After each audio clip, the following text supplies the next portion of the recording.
All right, well, so I'll call this meeting to order. Jefferson Transit Authority Board Workshop Meeting, November 5th. Remember the 5th of November, Box Day. I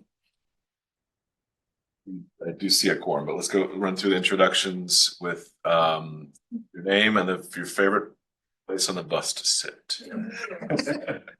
Ben Thomas, representing Port Townsend City Council. I've always been a back of the bus person, but ever since I've been on the board, I sit on the front and bug the driver.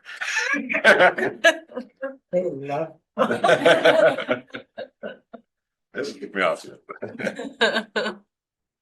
We're going this way? Okay, let's do everybody, right? Okay. We're doing everybody? Does everybody? We started. Or we can do it at the end if you're, Okay. when you do, I'm not doing reports today. Uh, I didn't mean to leave anybody off though, so run around real quick.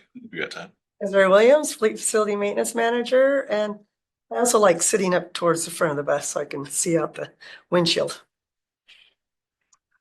Jamie Brook, Grants and Procurement Coordinator, and since being employed at Transit, I also prefer to sit up front and bother the drivers. Amy Hall, Fixed Route Operations Manager. I like driving the bus. There you go. Sit in the house. That is the front of the bus. Kate Dean, Jefferson County Commissioner, and I thought we weren't supposed to bug the drivers. There you go. Does it depend on who? Some drivers seem to like chatting. Yeah. Okay, and others don't, so I try to read them. And they usually don't know who I am, which is good, because then I feel like they had to talk to me.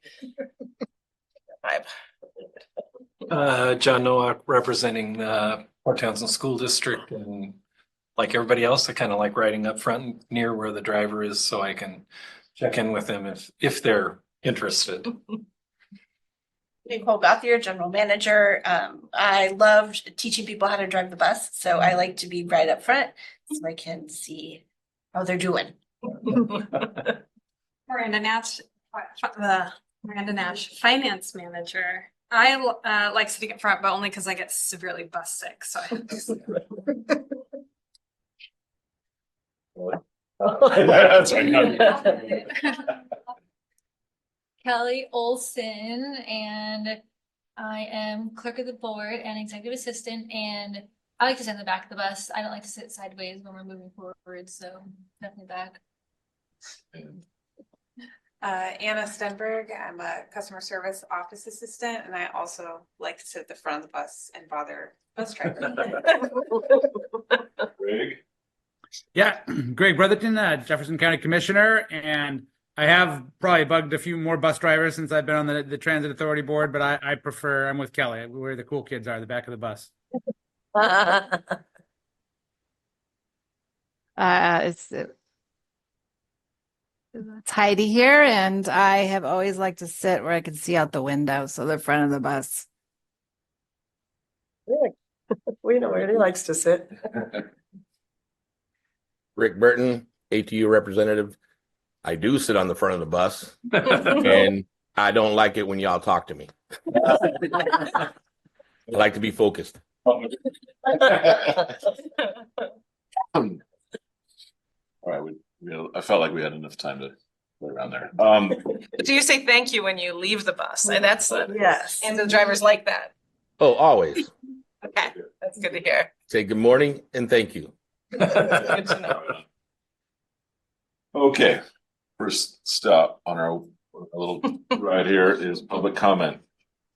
Does any member of the public, I've got a script now for this too. Does any member of the public wish to give public comment?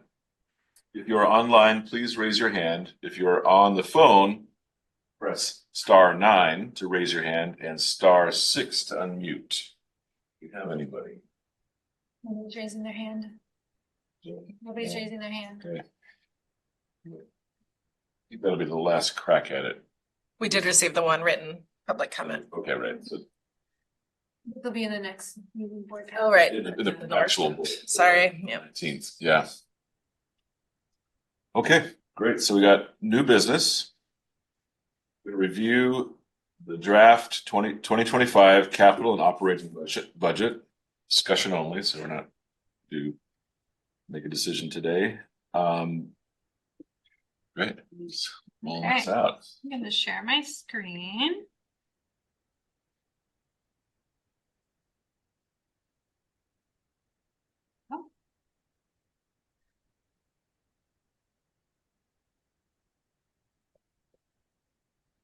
Okay, it's working. We tested it earlier.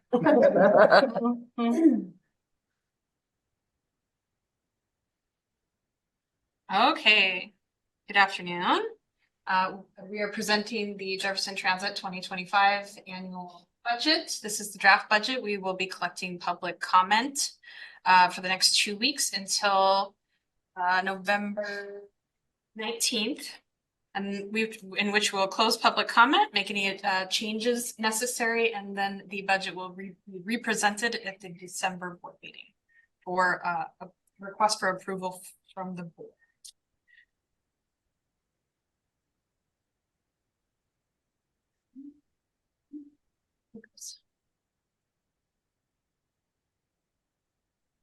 Okay.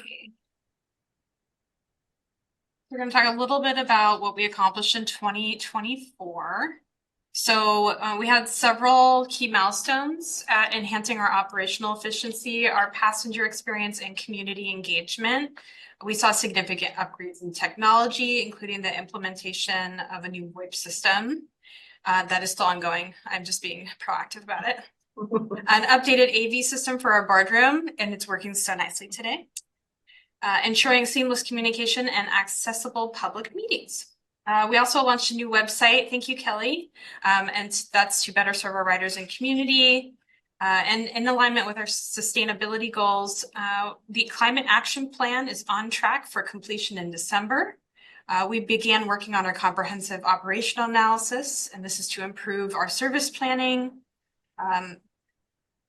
and complemented by a series of public engagement events to gather community input. Facilities improvements include the installation of new security cameras, the replacement of the wash bay cover, seal and coating and repainting of the Haynes Place parking lot. And additionally, we took delivery of a new JTOC cutaway to support transit operations in Forks. And we successfully completed a clean financial audit for the fiscal year 2023. And this reflects our commitment to financial accountability. So we did a lot in 2024. For the 2025 budget, we're prioritizing several key areas to tackle operational challenges, support workforce development, and enhance environmental sustainability and improve service efficiency. So for the first thing is our aging fleet and increased maintenance costs. These are driving up our operational expenses and impacting budget predictability. As the fleet ages, JTA faces rising costs for parts and services. These are compounded by extended lead times, which pose scheduling challenges as seen by the electric Gillig bus that we've been waiting on stuff from, and potential service disruptions. We are closely evaluating our fleet maintenance plan to support the current fleet during our transition to zero emission vehicles. And the substantial portion of the capital budget is allocated to acquiring new fixed route electric buses. There are diesel powered vehicles on the budget for the JTOC service because electric still is not feasible out there. And we have a new style of ADA accessible demand response vehicles to improve services and meet rider needs. For recruitment and retaining a skilled workforce, that remains a priority amid a challenging labor market. We faced staffing shortages over the past couple of years, something we've talked about at every single meeting, and it does impact our service quality and training costs. We budgeted wage and salary increases for 2025, and these are aimed at keeping JTA competitive in the market, with 2 new administrative roles being introduced to expand employee-focused programs, improve benefit communications, and enhance public outreach efforts to support workforce goals. Environmental sustainability continues to be a focus for JTA. In 2024, we implemented the climate action plan.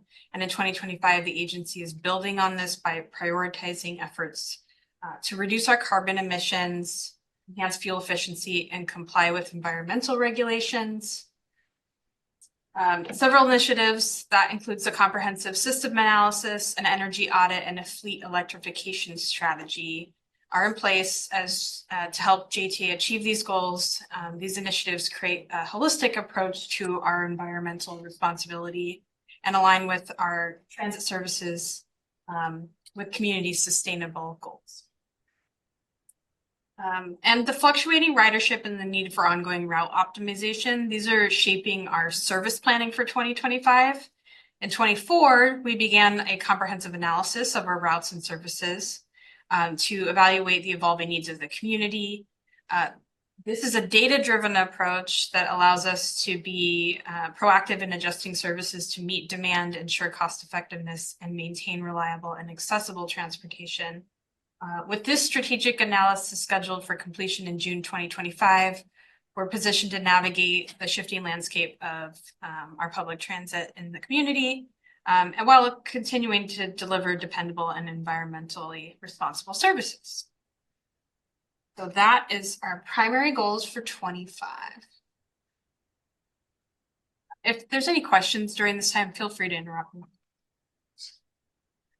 Okay, the fun stuff. So our capital reserve currently is at 13.8 million. This includes our capital vehicle reserve of 875 and our capital IT reserve of 875,000, sorry, not 875.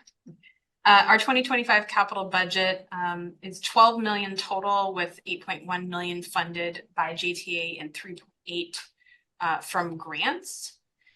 The reserve transfer, that's typically occurs around April 2025, estimated at 2.58 million.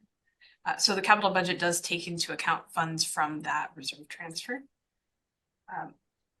So our TDP grant match requirement is 6.7 million over 6 years. We have earmarked funds for 2025. The post-expenditure capital balance would be about 12.2. And that meets about 182% of our TDP reserve requirement. Capital reserve funding policy, that requires a minimum of 100,000 with additional funds up to the level required for that 6-year TDP plan. So we're doing really well in making that requirement. For our operating reserve, we have a current balance of about 7.1 million. Policy requirements for the operating reserve are a minimum of 20% of the annual operating expense and a maximum of 100% of the annual operating expense. The 2024 reserve transfer is estimated at 1.2. This keeps the reserve fully funded. The unemployment reserve, the current balance is 18,413. This is a self-funded reserve. It's required by RCW 5044060. There's a tool that they publish every year through Labor and Industries. It's based on our experience rating. I won't know the actual transfer amount until early next year. So that reserve will typically fluctuate 5,000 to 10,000, either in or out. Last year we pulled money out of it. Randy, can I hit you with a quick question? I'm used to seeing that operating reserve also in days of cash on hand. If you look at your average daily expenditure, I mean, how long could you operate if we suddenly had no revenues? I mean, do you have any idea where you are? So our operating reserve is, so for that reserve, it's 100% of the annual expense is the maximum, and we're 100% funded. Okay. So if we had no income for the next year, You could operate. we could operate for a year. That's great. That's way more than Yeah, we're doing industry standard. We're doing really well. Yeah, the 90 government, days is kind of general the, yeah. government accounting. So the folks online, we can't see your faces if you're raising your hands, so just jump in too. Okay. So The year-end 2025 reserve estimate, the capital reserve balance is estimated about 12.2 million. After the 2025 budget allocations, the operating reserve balance is estimated at about 2.96 million by the end of 2025. And that would be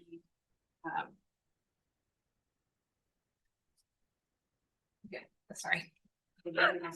Operating fund balance, that is the checkbook balance, as John was stating. So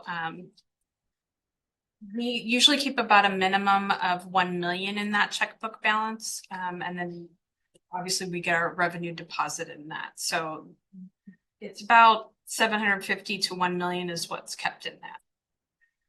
Questions on reserve funds? Anyone online?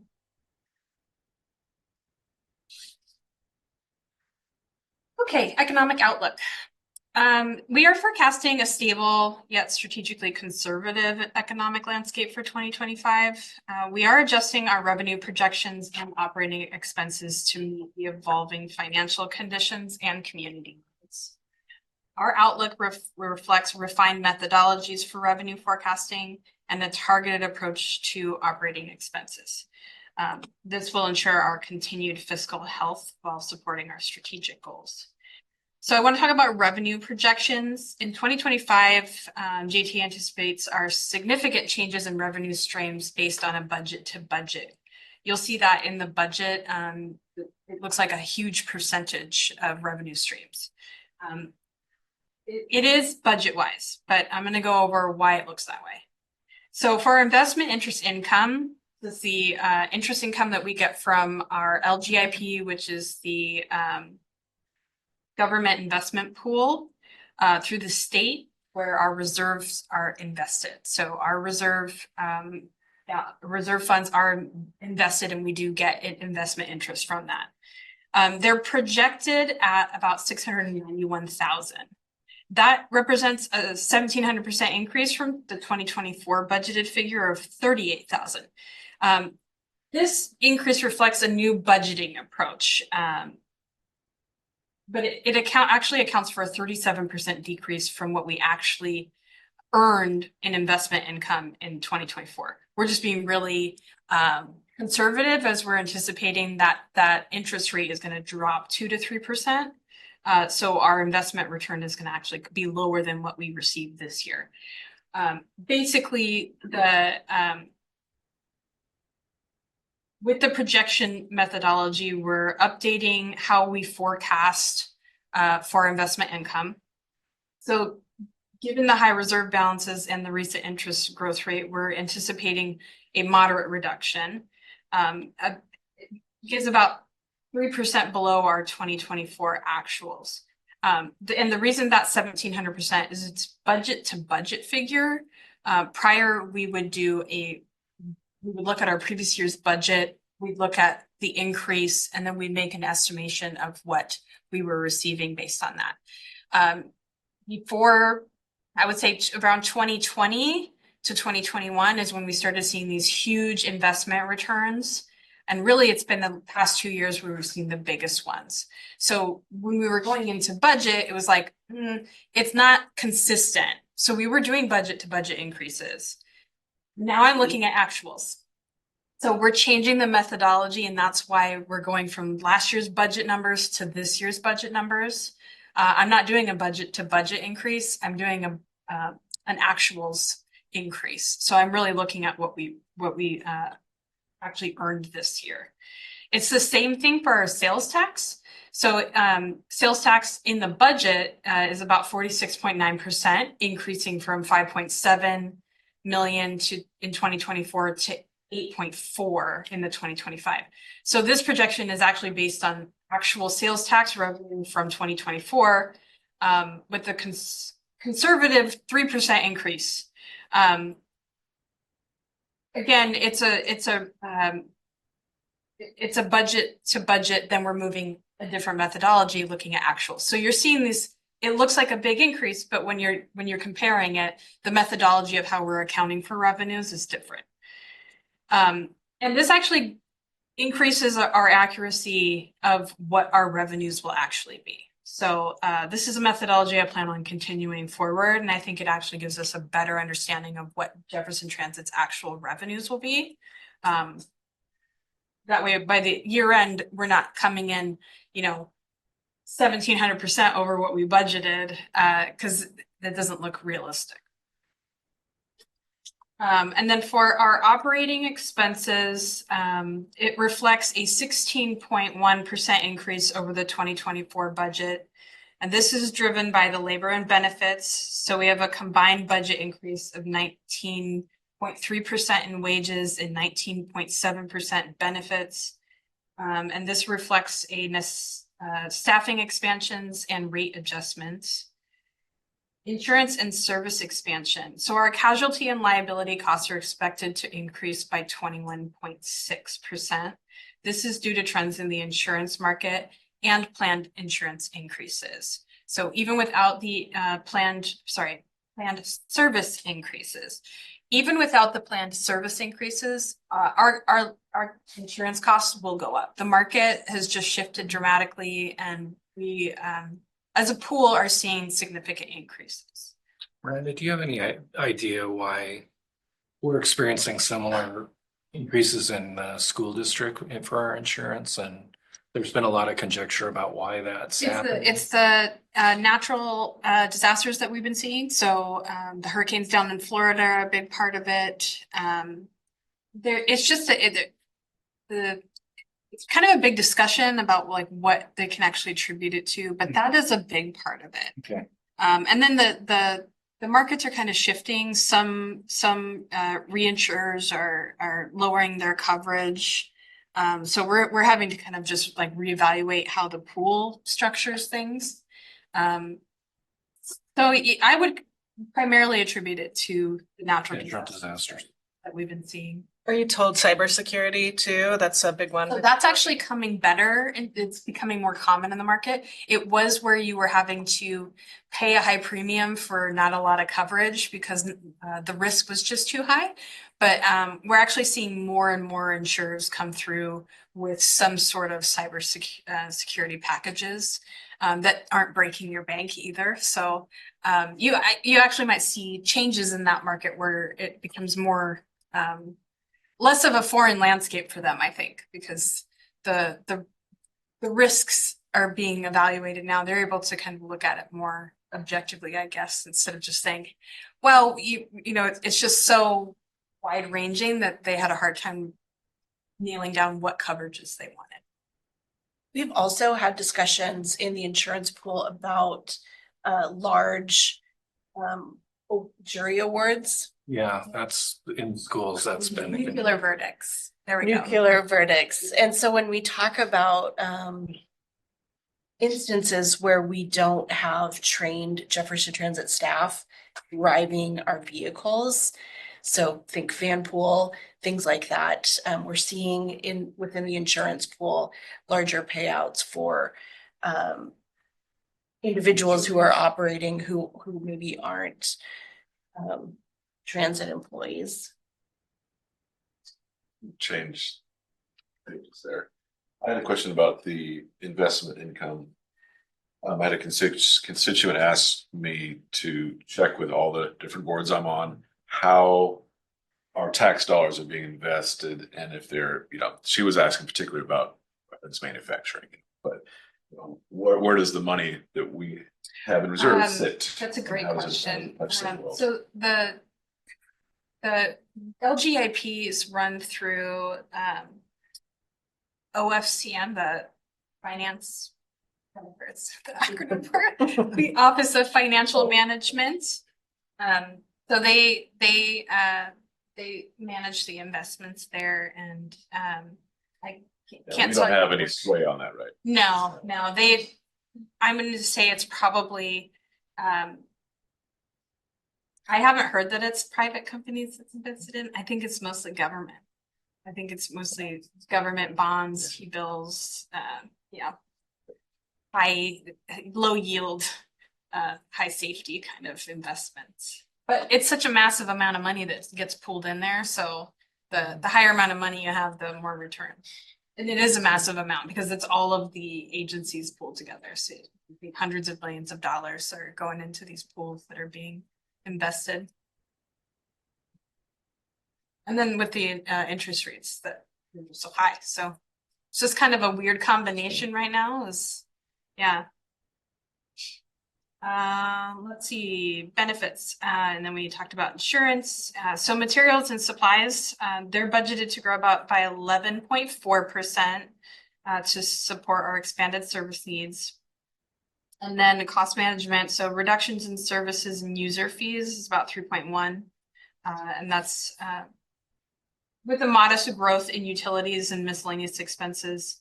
But we were just looking at budget alignment with our strategic priorities there. Oh, any questions on this overview? We're going to dive into each department. Okay, capital. So capital projects include our third maintenance bay. That construction begins early 2025. We're estimating completion by July. The facilities maintenance building. So this is a bigger conversation, but we want to present it in the budget because the budget did not change for this project, and we're actually pausing this project.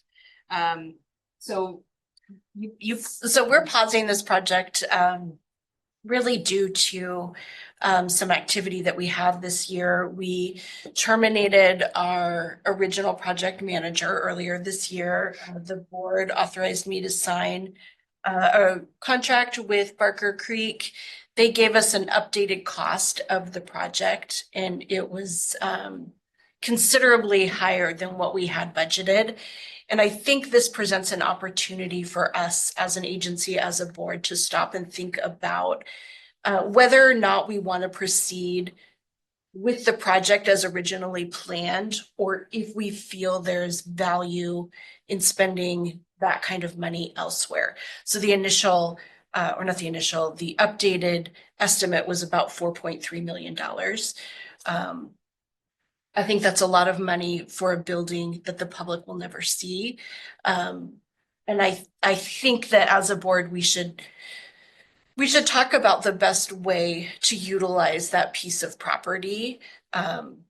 So my recommendation to the board is that we leave the original budgeted amount in the capital budget, but that we don't move forward with construction on the facilities building unless we all think that that's a great way to spend funds. But I think it's worth a discussion, and I would feel more comfortable moving forward if the board had an opportunity to weigh in. So you'll see it still in the capital budget.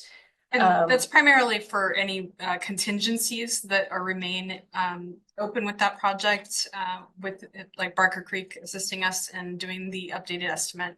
So we want to keep things open just in case there's, we are in a permit process, so we just want to make sure that we have money to cover any expenses that remain, but we are pausing any moving forward with construction as of now.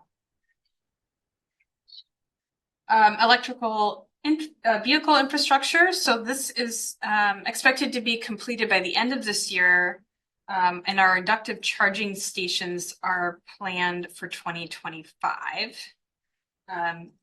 Haynes Place Transit Center, that's an ongoing planning. We are closer to our RFP process for that, and then we hope to start the design process in 25. For system-wide projects, we're pushing the climate action plan forward into 25 for any remaining expenses for that project, but it is planned to close at the end of 2024. The comprehensive operational analysis, we plan to finish that in June or July. Rick, did you have a question? Yeah, I do, actually. I don't see it on here, and I just wonder in the future, what is the capacity right now for the bus yard? I mean, are we at capacity? How many more buses can we put there? Do we need to expand at some point? The reason why I'm asking is as JTA goes towards electric buses, typically it takes 1.5 to 2 electric buses to accommodate what one diesel bus does. So with that, is JTA going to be able to accommodate on the current property all those extra buses? Has that been considered? So the ratio is if you aren't able to charge en route. So if once we're able to have Haynes Place outfitted with inductive charging, then you don't necessarily need 1.5 buses to cover a single bus. You'll be able to use an electric bus the same way you would be able to utilize a diesel vehicle. You're right that we're not there yet. But I will point out that the next item on that list is our fleet electrification strategy. So that is our planning for transition to zero emissions. So that will be part of that discussion, Rick. Okay. How And much then- space do we have? How much space do we have? I mean, for more buses out here in the yard, do we have space out there? Yes, we do. What do we think? But Maybe 5 or 6 more. Okay, so that's pretty. Because this buses, we replace buses, Yeah. we're not adding to our fleet. We're gonna try to keep, Back there. we are gonna, I cleaned out that pretty good. We're gonna try to keep make sure we have reserves right now as we transition over. Yeah. So we're not heavily reliable just on the electric. And as we go, we'll learn more on how we can get rid of more buses. But, we're replacing a bus. But we do have room. So potentially you have capacity to accommodate that. So for our capital assets, we have our fleet expansion. So we have a couple of electric and cutaway vehicles. Rick, go ahead. I think I lowered my hand, I think. Oh, okay. Sorry. Pop back up. Oh, sorry. Okay. So we have a couple of electric and diesel cutaway vehicles. That's for JTOC replacement. And then the upgraded camera and radio systems in the fleet for improved communications. Ongoing projects, we have the Olympic Discovery Trail that's enhancing connectivity through the trail completion. The Uptown Port Townsend ADA improvements. This is improving accessibility with bus stop modifications. Olympic Peninsula Gateway Visitor Center improvements, strengthening transit connections for smoother transfers, and our bus shelter replacements, which ensure safe and comfortable waiting areas for riders. Greg? Yeah, I was just wondering about the uptown improvements for bus stops. Are those already in construction? I saw work up there on Lawrence, and I was wondering if those were the bus stop improvements. I think so. Yes. Looking good. We did amend the 24 capital budget to include some funds for that. 40,000. Yeah, but we're rolling it forward. So, we want to make sure that we don't leave it out and then be over budget in our capital.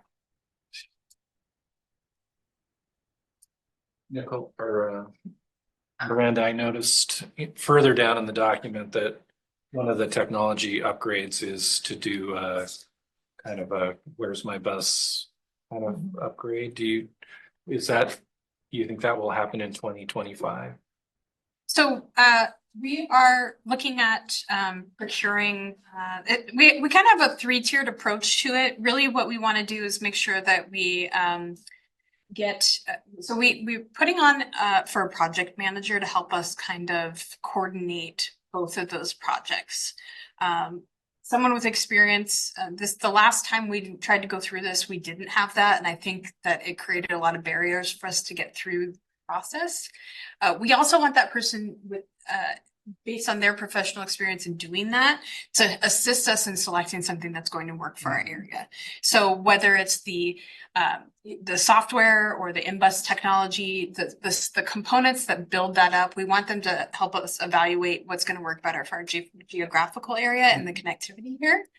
Because that was the biggest challenge with the last system that we tried to implement, was that the connectivity wasn't right for our geographical area. It's kind of 2-tiered. We're looking at paratransit software. That's going to help with our ADA, but we also are kind of looking, maybe it's a demand response system, so that when we're doing microtransit services, that it can be kind of applied in two different types of service. And then for the fixed route side, we are looking at, is there, you know, additional things that we want to add onto that, or we're going to probably start out pretty low. So it is a multi kind of phase project. This might roll into 26, just in terms of implementation and the things that we want to do. But we're really hoping that we can get something in place for 25. We hear the community, and it's also part of our climate action plan, is to have that type of technology that will allow passengers to feel more comfortable riding our services. I'd just like to be able to see Ben, you know, be able to catch his bike. Yeah. On Snapchat. So yes, it is included, and I am optimistic that we can start rolling out some of these technologies that will make it easier for individuals to figure out what our routes are and when the next bus is coming, and to, you know, have a higher level of confidence that if they miss that bus, that there will be another one. I think the technology has really improved since you took a swing at it the last time, and I think that should potentially make that project a lot simpler than it was before. So I'm optimistic that you'll be able to. I'm optimistic too. Amy's optimistic. He's getting Although I will say, I'm glad that you're hiring someone to help with it, in part because it's just changing so quickly. You know, I'm amazed now when I travel and on Google Maps, you know, where they sync there on, that system, like, whoa. And so it just seems like it must be changing rapidly. And the in-vehicle technology, you know, there's different setups. And I think that was, you know, we really struggled through it with the route match system, trying to get the in-vehicle technology to produce that connectivity that we were looking for. We were this close, and it just never came. And I think it was the way the system is set up, or it was, I think, really an urban environment. And we really need to be looking at different ways to ensure that whatever we implement is going to be consistent and reliable. So I think there's Success rate has to be pretty darn close to 100%. Otherwise, what's the point? If it's going to default over to the static feed all the time, then it's not helpful for, you know. And I think understanding where our strengths are and understanding that we're not experts in everything. And it's a lot of money to be spending without someone with a lot of expert knowledge. vendors can be kind of bullying about that too. Yeah. Lock your fingers. They're selling you a product and You know how They say our- when a software salesman is lying, right? talking. When their mouth is. The one other thing that might relate to our long-term budget is the proper software there, the frequency, less of a need. The frequency numbers we tend to have, like 11 minutes or 8 minutes, whatever it is. So basically, people don't know where the bus is. If they're new, not need the same frequency. It kind of changes the convenience factor a little bit. Right. It's like, oh, Approach well, it. I've got 10 minutes. I can walk over and grab this and then Right. come back. And it's less of a, if I'm not standing here, am I going to miss it? So I just want to go over some facts about where we're at right now. So ridership growth, we rose steadily in 2024. We're averaging about 92% of our pre-pandemic levels for the east side and 61% for the west side. Our Dial-A-Ride paratransit service saw a significant 50% increase over our 2023 levels. That's 76% of trips within Port Townsend and 20% connecting to the tri-area. So huge increase on Dial-A-Ride. Go ahead, Rick. So I have a question. If a vehicle out in Forks breaks down, how do you guys take care of that situation? Is there somebody from the school district take care of that, or do you guys have to send somebody out there? No, the school district takes care of that. Yeah, we contract with the school district. And It's then in the other question I have, with the amount of ridership that's out there, what is it economically feasible for Jefferson to do it from Port Townsend? Or would it be smarter for Clallam Transit, since they're already out there, to handle that route? So I think that's a conversation that we would have with Clallam, but we actually get subsidized from Clallam. There's an existing agreement. So I couldn't tell you the specifics of that, Rick. We'd have to go back and look at what the initial agreement was. But initially, Clallam Transit was doing it. And then we, years later, came to a different agreement where Clallam Transit actually subsidizes for the service that we provide in Forks, since Forks is not technically in Jefferson County. Right. So we can probably get together and talk a little bit more about that specific with Clallam Transit, but yeah, as of right now, I get the question completely. Okay, yeah, it's just to me, it's just the big gap from Port yeah, I Columbia know. up there. It doesn't make any sense to me. But anyway, okay, thanks. So for we introduced our zero fare policy on the Kingston Express route. We also, so that actually gave us a 65% increase on ridership over our 2023 numbers. We're just attributing it to that. I can't tell you for sure if it's just because it's more popular, but I think because we made it free, people are like, yes, I'm going to ride it. So for our COA, we started we partnered with a consulting group for starting our COA, and that will help us determine route adjustments and operational efficiencies. We're expecting to complete that by June or July of 2025. So with that in mind, while that is ongoing, we have identified routes that do need additional service based on the community feedback. So we do have enhancements planned for early 2025 to address growing demand and community needs. I'm not going to say specifics because we're still working out what those routes are and the timing and where. But we do have additional service increases early 2025.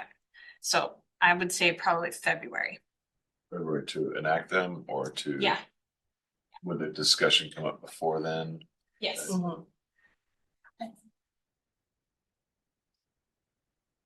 Good. Right now, we're thinking about midday Brennan route, filling in. That route has seen, a lot of that ridership has come back the fastest, and I feel like that would be a value add. We're also looking at adding an additional Kingston route, a time for Kingston. Those both seem really appropriate to me. Okay, so for the 2025 budget, I want to talk about staffing, wages, and benefits. So for staffing improvements, from 2023 to 2024, we focused on employer retention and recruitment, and this is due to increased service demands and just a lack of people working here. For the 2025 budget, the following staffing changes are proposed. So for operator positions, we have added 3 new driver positions. That's 2 fixed route and 1 dial-a-ride. And this is to meet demand and support our expanded service hours. We are proposing an HR generalist position.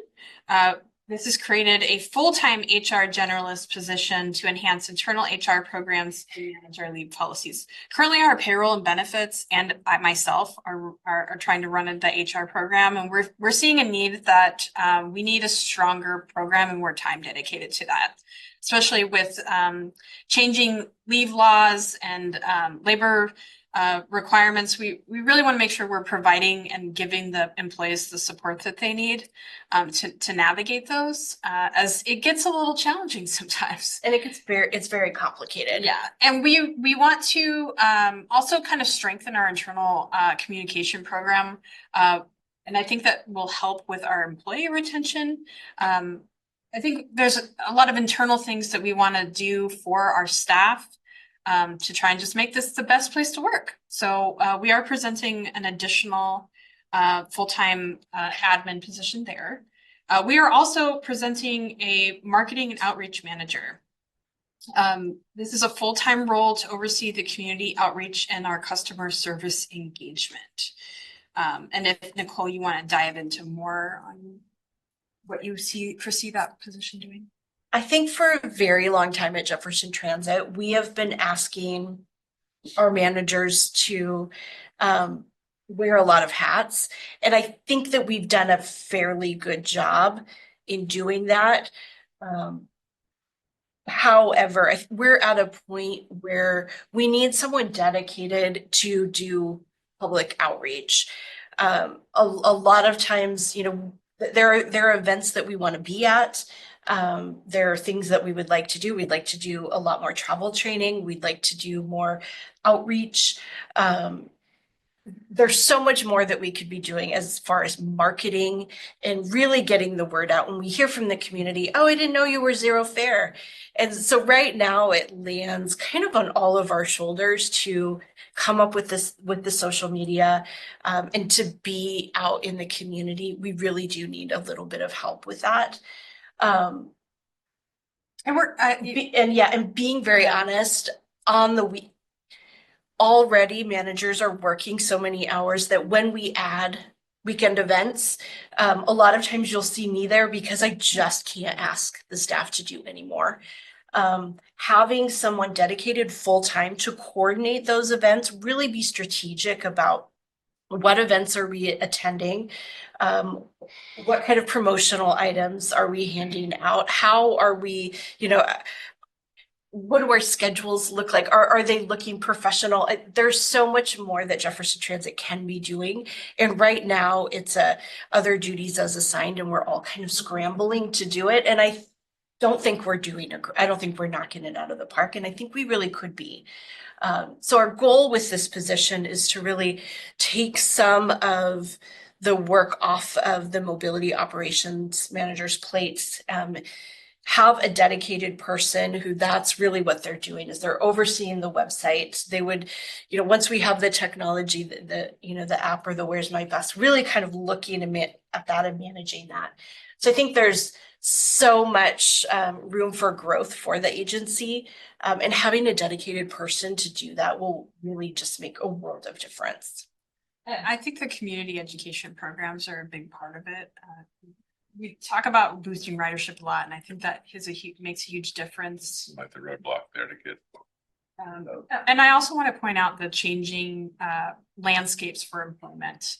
We have a new threshold for salary, exempt, non-exempt, and what that's done, actually this year we've had several positions fall out of that non-exempt based on the new salary thresholds, which will only continue to increase, and to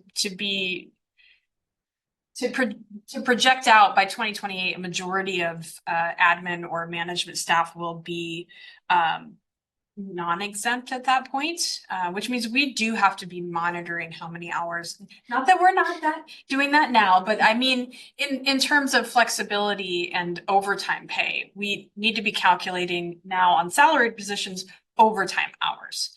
And this 25 budget does take into account for those that are now below that threshold, but it does change how we approach scheduling our staff too. Like Nicole said, asking them to work 6 days a week is just not going to happen. So moving into wages, for the collective bargaining agreement, which we have concluded negotiations with ATU on. We have a tentative agreement in place that we are waiting for the membership to review and vote on. Based on the negotiations and the agreed upon, we are presenting a 6.5% wage increase for represented staff. And that includes the base wages from the contract being adjusted for the longevity incentives that we implemented in 24. And those changes will also address overtime eligibility and breaks, which also impact figures in the budget and how we calculate for overtime. For non-represented staff, the base wages will also reflect those longevity incentives, and a 4% cost of living adjustment will be applied and a 2.5% step increase. For benefits, the proposed 2025 benefit budget includes notable changes. When you're reviewing these figures, there's some things I just want to go over. So the premium rate for PFMLA will increase from 0.74% to 0.92%, employers covering 28.4% of that contribution. The PERS contribution employer rates will rise to 9.11%, and that was effective in September 2024. The Pacific Source, this is the item that you will probably notice. So the budgeting now includes the rollover for account liability balances. So this isn't really an accounting figure. We provide staff a benefit of $500 a year. That $500 a year, the rollover is $1,250. So if I roll over $1,250 into the next year, I get an additional $500. That's $1,750 that I can spend in that year. Previously, we were just accounting for the $500, but because it's a rolling balance, if all my staff decide, hey, we've got this benefit and I've been building it up, I'm going to go out and spend it all, I will be severely over budget. And that's what happened this year. So that line item has been over budget because we were not accounting for that rollover liability. I don't know if previously people just didn't care to use that benefit or weren't properly educated because we needed a better HR program or what. But this year they have started to use it more, and we have changed the way we account for that liability. So you will see that increase in the budget. For contractual changes, we also had uniform and tool benefit changes, and the dependent medical coverage will increase from 70% employer paid to 80% employer paid. That is proposed in that tentative agreement for the new contract.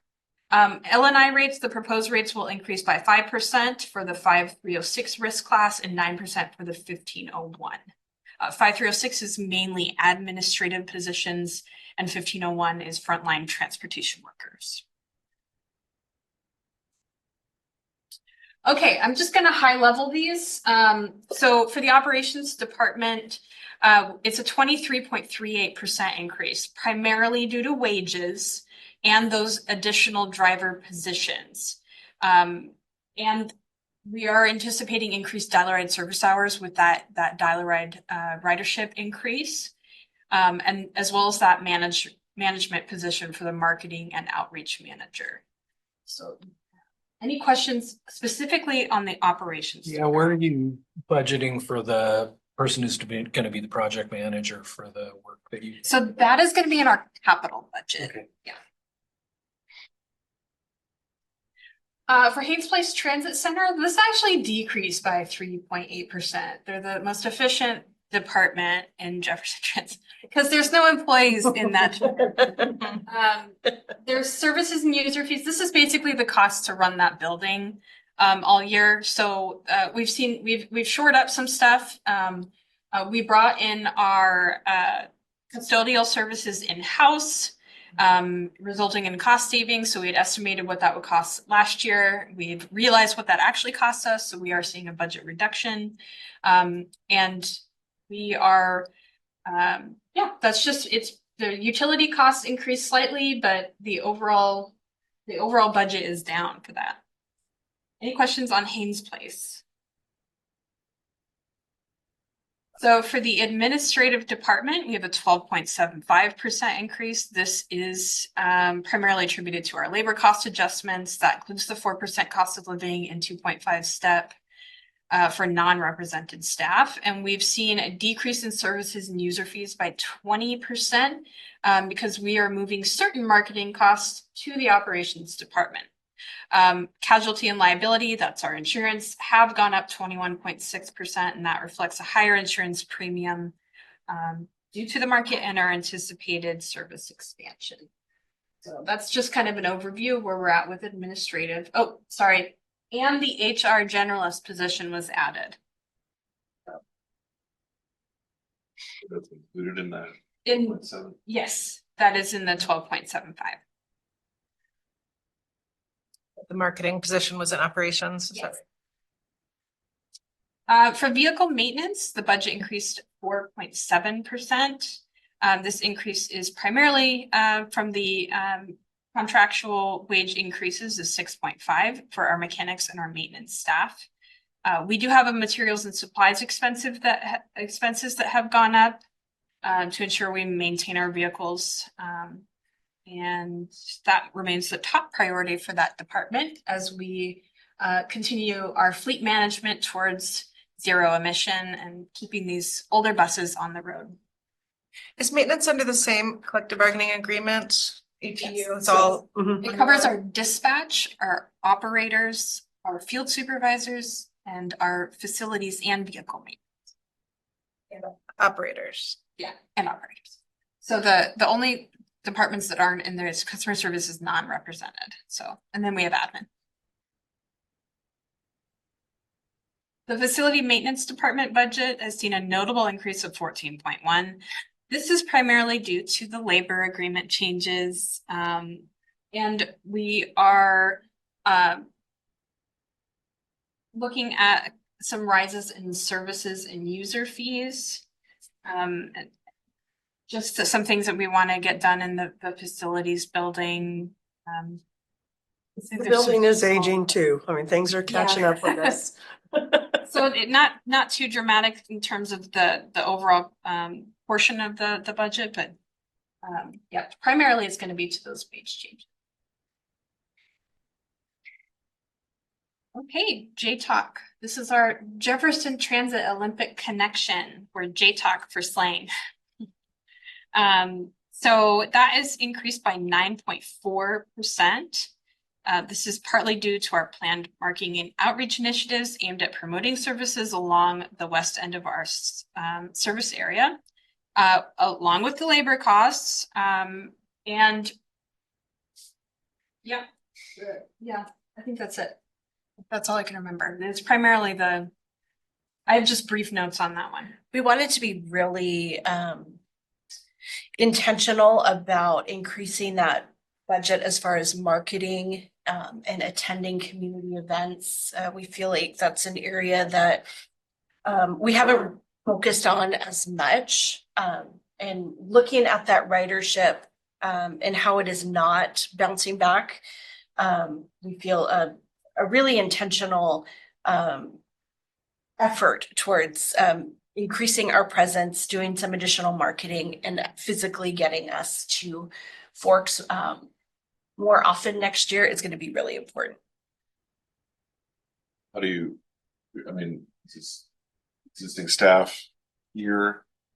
No, Doing that they're outreach or we're going to be increasing our marketing efforts towards that and the community outreach. So probably some travel for them going out there, the person, whoever we hire, the marketing manager, going out there and trying to do some community outreach, get a feel for what it is the community needs are over there. It's very much different than what it is here. It is a lifeline service over there. So really, sometimes it's not about ridership, it's just accessibility. So I think really our focus over there is just to find out how do we better serve that community with the needs that they have.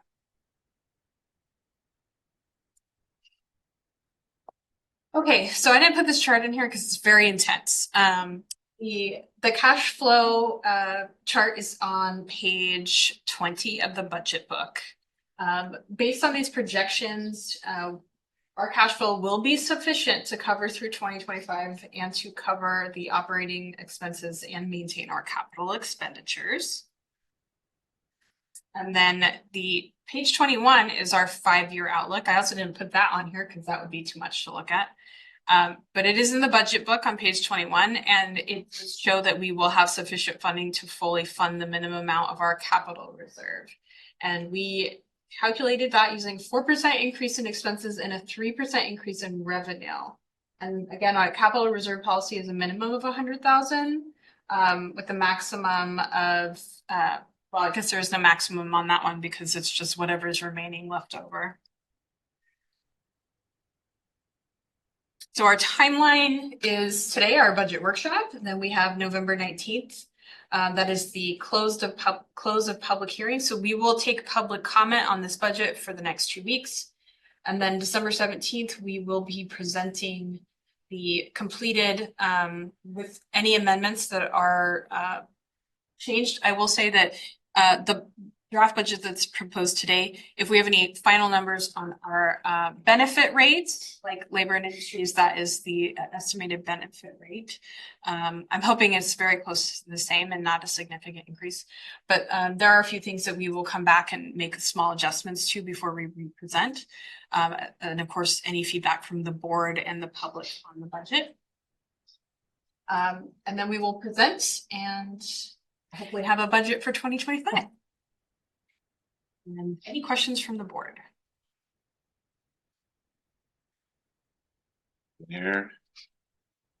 Yeah, I have one question. And I'm looking at this on my phone and maybe that's why it's not jumping out at me, or maybe it's a more complicated question.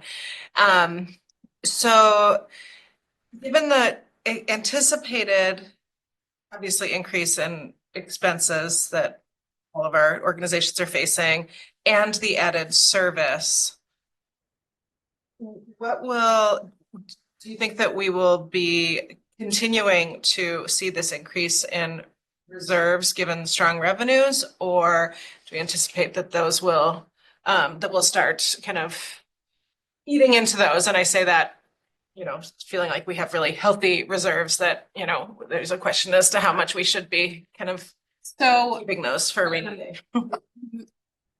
I would be really uncomfortable budgeting a deficit budget. So I do look at what our reserves versus our expenses are. I am trying to narrow that gap though, because we have heard the feedback from the board to say, hey, your revenues are up. We want to see that money out on the road. So we really focused public facing budgetary decisions this year. Like, how do we improve that? How do we, you know, it's kind of a funny thing. How do we spend more money? But in a way where we can actually do it. So we are considering the fact that we have been short-staffed, and that has caused some barriers in the past couple of years for us to actually undertaking some things. We've implemented service last year, and I think we felt it because we saw a lot of overtime because we didn't have the staff to do it. So I think really what we need to, our plan is to be really aggressive in our hiring methods. I think the HR position is going to help with that. The marketing and outreach is going to help with that. And really we're trying to build those foundations. But looking at the budget, I will say I will never, just from my own, I can't do it. It makes me uncomfortable because if something happens and all that revenue goes away, we'll be further in the hole than we anticipate. Right now, now I have to see if it's in there. But I'm going to tell you what the estimated, I think I put it in there, but I think it was pretty vague in my 25. Yeah, I mean, I think it's clear the board has not asked for money just to be spent to drive around in circles, but. No, there's a real intention there. So, you know, we want to be efficient with those decisions. For this budget, the anticipated, not too far. So most routes really are driving. So this one is about 2.96, so 2.9 million of surplus at the end of the year. Based on those revenues and the budget. So revenue is estimated about 11.1 million for 2025. And that's with the investment income, the sales tax, and our grants. And then the operating expenses, 8.2 million. So there's still a planned surplus. Now, if the investment income drops or sales tax starts to do poorly, and then we don't spend every single penny that we budgeted, it usually comes in at the end of the year a little bit. It's going to be usually, these figures are usually lower than we estimate. So I would say it's probably going to be around there, if not more. But we're really trying to narrow that gap because last year we budgeted for, I think it was 1.5 million surplus. And we are very far past that this year.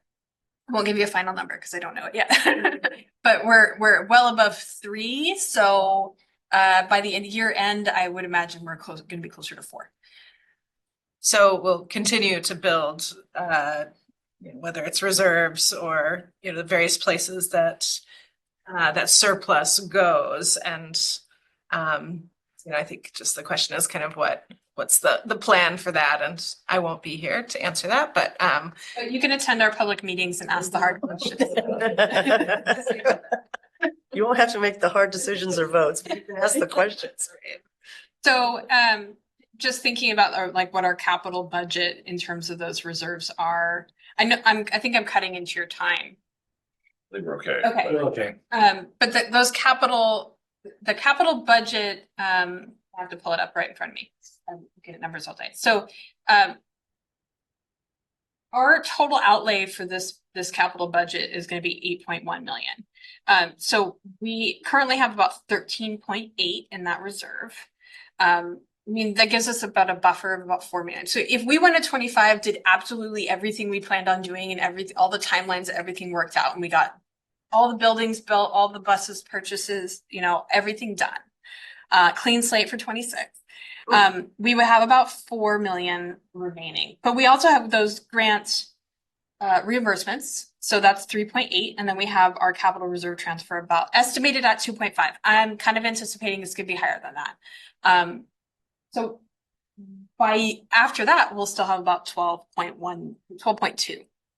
So we're meeting that 6-year TDP as we're moving out and we're thinking about these things. I will say that the Haynes Place project is going to be a huge project. It's going to cost a lot of money for the things that when we talked about it, 4 years ago now, 5 years ago, when we started that process and we were talking about what we wanted it to look like and how that scope changed. The original thought process was like, let's just widen the bus loop, but it really did change to how do we make this a point of interest in Jefferson County where people can actually utilize public transit? How do we make it more attractive for the community? That being the electrical infrastructure that needs to go in, the charging, the facilities, how we plan buses to come in and out. It really did change the landscape of that project. So as we revisit it, I anticipate that the already expensive project is going to be more expensive. So having those funds in place is important as we move forward. And I think we just have a lot of big things on the horizon. We're talking about different types of services. Once we get that analysis back, when we know, is demand response going to work in the higher frequency areas or higher density areas? What does that look like? What type of vehicles are we using? It's good to have that. So I'm very comfortable with this. It makes me feel good that there is still money in there as we continue to plan for these different service changes and big things that can actually just shape the way Jefferson Transit functions in the community, which all will cost money. So for me, that message of we would rather see, the dollars on the road than in a reserve, particularly if we're above a year of cash on. As we get further above a year of cash on hand, that feels to me to the point where it is getting a little bit excessive and that we should invest that.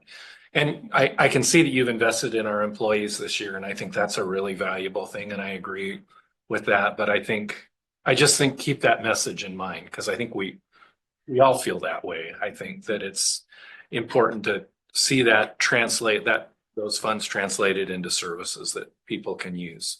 I think what's really exciting about the COA is that come June and end of June, we're going to have a better idea from that study about maybe different directions that we can be moving and ways in which Jefferson Transit service can be changing.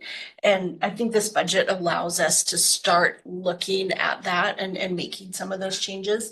Also, I will say this budget does not include any Move Ahead Washington money. And, today it's a big day, and, I'm nervous today.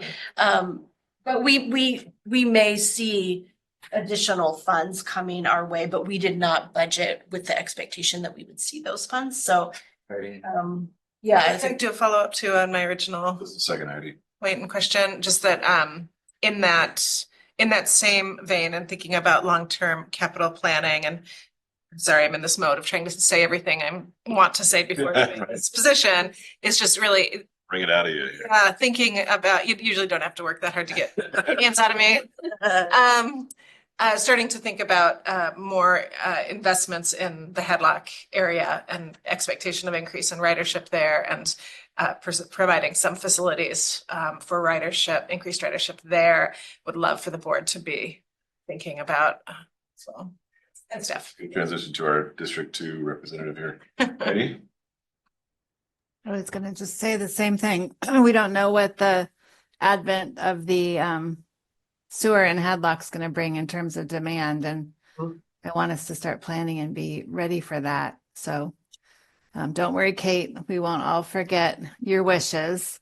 And then I also wanted to echo what Nicole was saying about, we're going through this comprehensive operational analysis right now, and it's gonna tell us things that we're gonna want to start implementing. And I like having balance in the bank to start implementing some of the things that are going to come out of the analysis that we're in the process of doing right now. So I am comfortable with having money in the bank. Time for it. Greg? Yeah, thanks. Great presentation. I've mentioned my concern about the topic we're discussing before, so I won't go more into that, except that I think there's a real opportunity with the operational analysis vis-a-vis the budget, as Heidi was saying, to really kind of reimagine the user experience of our riders, and how do we get more people on there. And I think that has to be microtransit. I just think we have such a luxury right now with the we're playing with house money in a real way, and I would love to be able to serve Calipoint, Cape George, Marrowstone Island, all these areas that we really struggle to serve. If we really kind of imagine kind of a zero-based budgeting as we go into this operational analysis, and don't just iteratively update the fixed route service that we have, but think about how can we, with this system that we have, serve more people in Jefferson County with a pretty substantial sales tax that we have right now. But strong presentation, no objection to anything.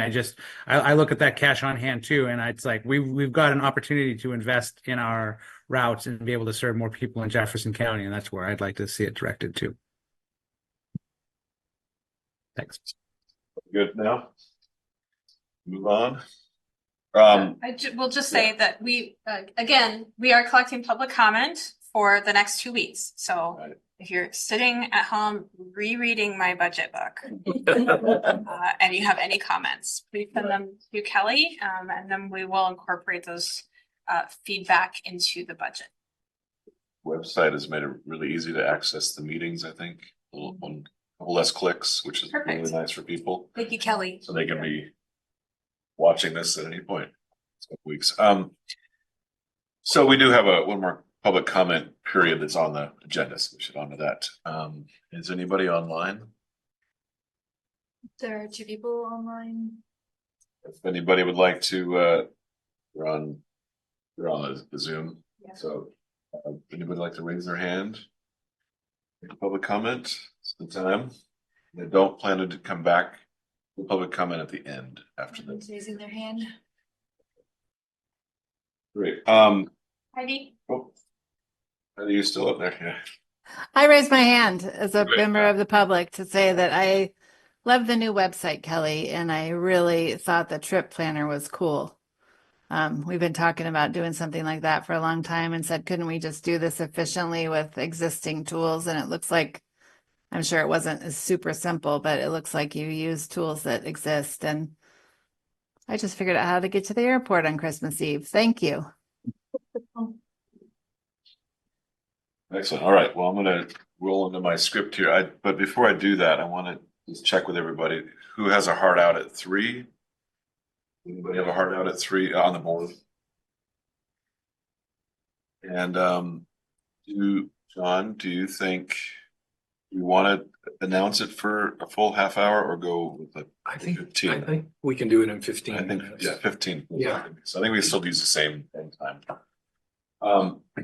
Okay, well, announce this part of it. The board will now meet in executive session for the purpose of reviewing the performance of a public employee as allowed by RCW 42.30.110 The board will be in executive session until 3 p.m. Planned. The board is not expected to take further action following this executive session. We will pop back in and then adjourn the meeting. Public. Nice. I'll be ending this Zoom meeting and we will do executive session Zoom for Greg. So Greg, we can join that other meeting. And then we'll bring this one back up after executive session. Great.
Nicole, Okay.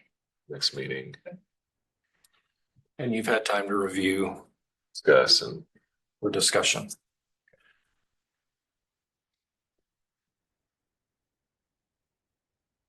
be quick. We're back. Are we back? Okay.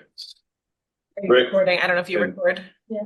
Recording. Okay, great. So thanks for waiting, anybody who waited. I adjourn this meeting of the Jefferson Transit Authority Board at 3:02 p.m. Goodbye. Bye.